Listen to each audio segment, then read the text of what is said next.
I am very fascinated by the war in Ukraine.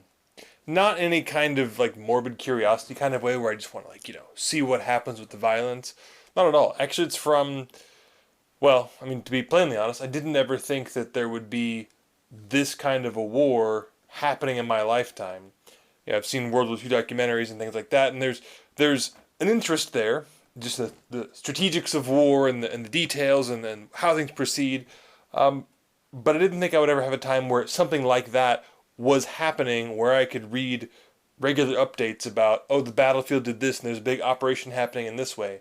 So I read about it, I pray for it, pray for those people there. I often have for the peace in Ukraine, the conversion of Russia in my mass prayer intentions, in the universal prayers rather, because it is an incredible thing that's happening and human suffering and really going to affect the world stage.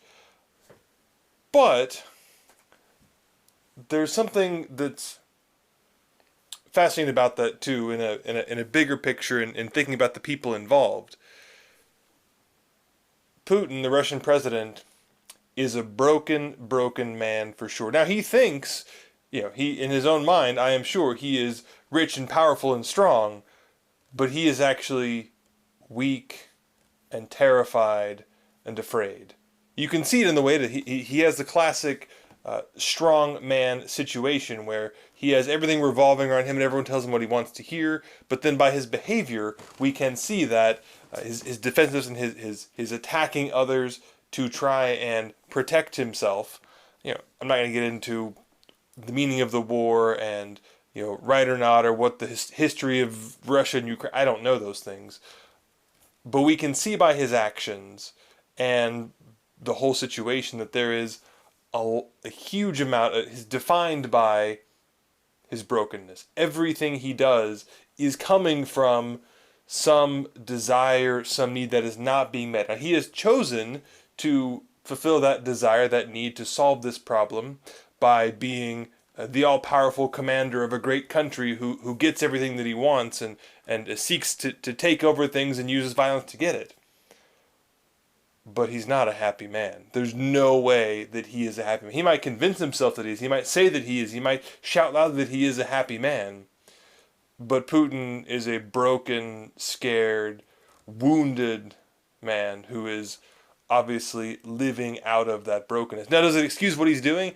Absolutely not. But it's fascinating, and especially someone as a priest concerned for souls, because these sorts of things apply on a lower level too. All kinds of people around the parish and in ministry are extremely broken too, and live out of that. Thankfully, few of them have access to the machine of war, but there is so many broken people who are out there living out of that. What does he really want? Well, objectively, outwardly, he says that he wants to, denazify Ukraine or whatever that means. But actually, he wants what everyone wants: to be loved and understood. That's what everybody wants: to be loved, to be understood, to be cared for, to be received by others. That's what we all want. You know who else wants to be loved and understood? The controversial group that the LA Dodgers honored last Friday. Now, is there mockery of Catholic faith and Catholic religious life an innocent and acceptable thing? Absolutely not. But it's really, really, really worth asking, how did it get to this point? Because people don't do this kind of thing, they don't become that kind of group just out of the blue one day.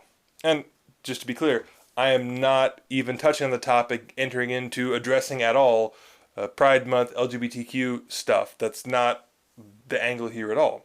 But I'm simply looking at the frankly insulting mockery of the Catholic things that was going on. And it's worth saying it's a really offensive double standard that if this were Jews or Muslims or some other ethnic group, and they were using that as the background for what they were doing and treating it the way that they've treated the Catholic faith, there would be absolute outcry all around the world about this. It would be a massive problem. But because it's Catholics, well, it's okay, they get a pass. Which is to Catholics deeply insulting and offensive, but we are supposed to just bear that. Um, but that aside, the question of these people is very often it's like, well, how dare they do that? And that's such a big problem. And it is a big problem. But what so often gets missed is seeing them as the human beings that they still are. Again, no one comes around to this kind of situation just out of the blue one day. These aren't happy, whole, healthy people that behave this way. But we have to consider that. It's so easy to point fingers and just say, well, yes, this is a problem, and how dare they do that? Yes, very often, how dare they do that? In a broad sense, I can see it around here. This parishioner does this sort of thing, and how could they possibly do that? Well, that thing shouldn't have been done. But to just leave it at that, as if they were just sitting around one day thinking, okay, how can I do things that people aren't going to like? How could I become a problem today? No one does that. That's not a thing that people sit around and no one schemes to be out to get you. I hear that time to time, like, oh, this person is, they're just trying to make my life miserable. No, they are not. They are not setting out in the morning while drinking their coffee saying, okay, how can I make her life bad today? No one's doing that. What they are doing is acting out of, living out of, processing in some way injuries they've received, bad times they've had in their life, who knows what in their past that has made them who they are now, and that means they might do insensitive, rude, even awful things, things that people might be like, why, what are you doing? Why is that happening? And again, most of the, we should, I'm not trying to excuse bad behavior. It needs to be addressed. But it's also, if we want to address it in a meaningful way, ask, well, how did it get that way? What led this person to become that kind of person? What brokenness do they have that needs to be honestly addressed? How do they need to be received and understood in a more meaningful way? With all of these news stories, the two I've referenced so far, there are so many angry news articles, comment threads, podcasts and YouTube videos, I'm sure as well, that are diagnosing and pointing fingers at all of this. But do all of those angry articles consider the humanity of those whom they are written about? Do they pray for those people?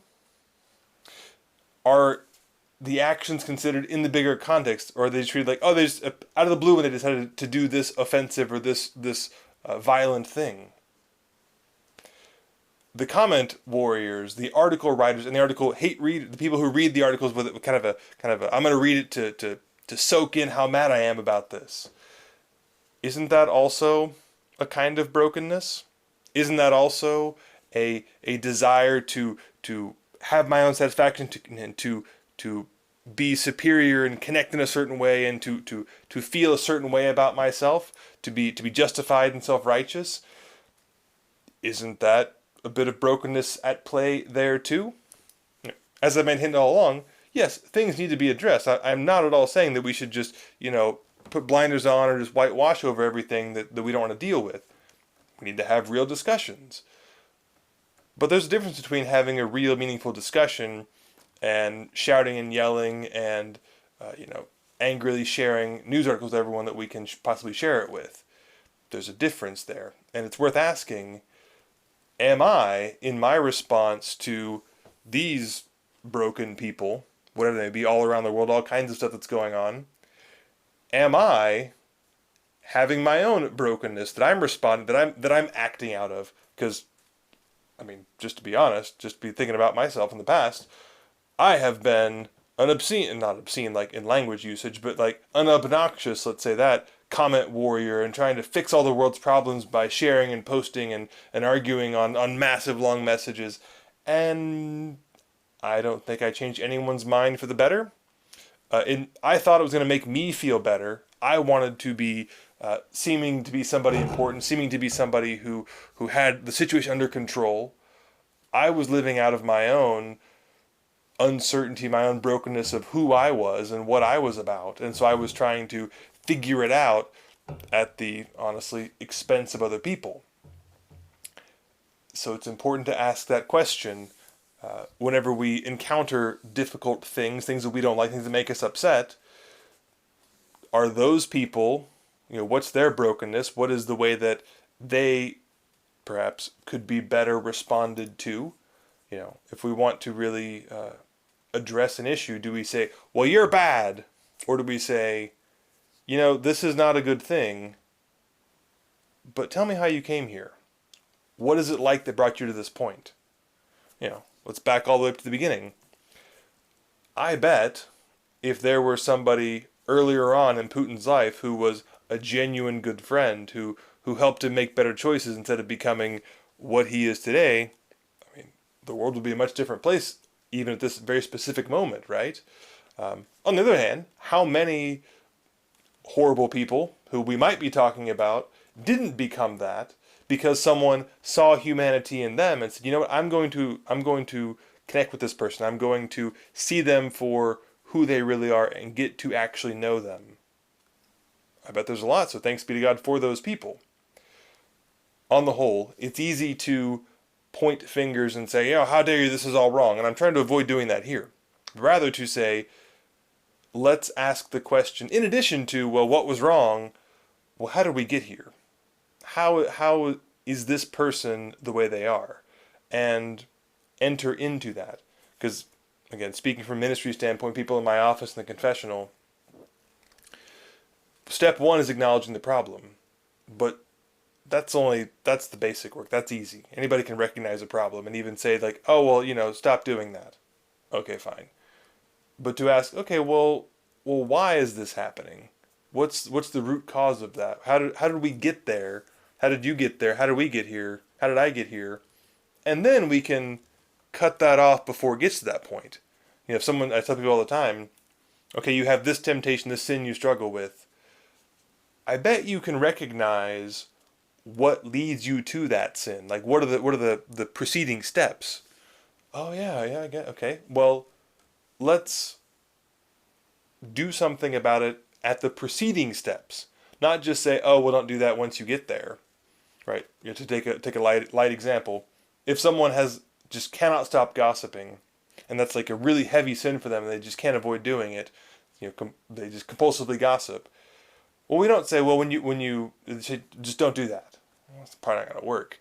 But what we say is, okay, before you go into the room, what's your goals in the conversation? What are you going in there for? Do you care about the people that do you pray for the people you're going to talk to? Do you care about them as a friend? And if you frame it that way, to be like, okay, are you a happy whole person going into this conversation, or are you looking for something? Are you missing something that we can address before you get there? That makes a big difference, right? Or someone struggles with alcohol. It's not like, to say stop drinking, okay, we have to start there. But then the question is, well, why do you drink? What's the problem? What is it in your life that makes you want to have too much alcohol? Now we're actually getting somewhere to deal with the brokenness, which they might have, but we also have. And to recognize that, I think, goes a lot longer to fix the world's problems, which of course we have to start small in our own local place to fix problems, and then that affects the world. To recognize that it's not just that people wake up one morning and say, yes, I'm going to do bad things today. No one does that. But the bad things that are done come out of something earlier, something deeper down. When we ask when we ask the question of, well, what is that? How did it get there? Then we actually get towards really helping people, really making a change, really getting to engage with the other in a meaningful way.